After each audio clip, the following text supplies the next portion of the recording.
I think the first thing that people need to do is realise that marriage, like every other social institution, depends on the polity in which you live.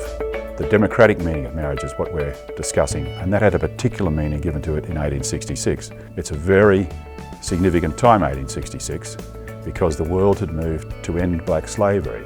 All men and women are created equal. Marriage is the most inclusive, democratic institution in our society. That's what's missing from the current debate, an emphasis on real equality. What equality really means. Once we start to think about human equality in those terms, the logic of marriage is apparent. It is the only form of human equality that gives rise to actual union.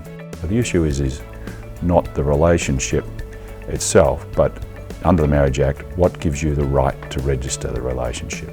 The relationship accords with the principle of equality between men and women.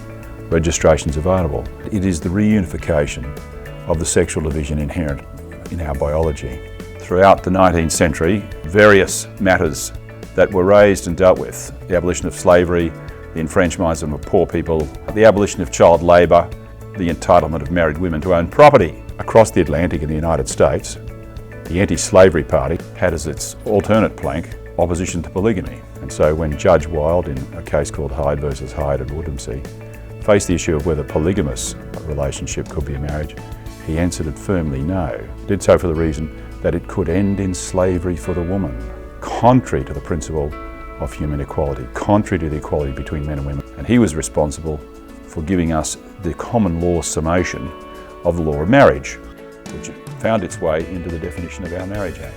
The fundamental point, of course, is that marriage doesn't need improving, we do. If we accord with the meaning of marriage, seek to strengthen the unity, then happiness results. We're interested in real equality, but also focus on what is at stake here, that is, the unity and equality of men and women, reflected in the current definition of marriage. Real equality exists because of what's missing in the current debate, that is, a respectful dialogue based on the principles we all have in common.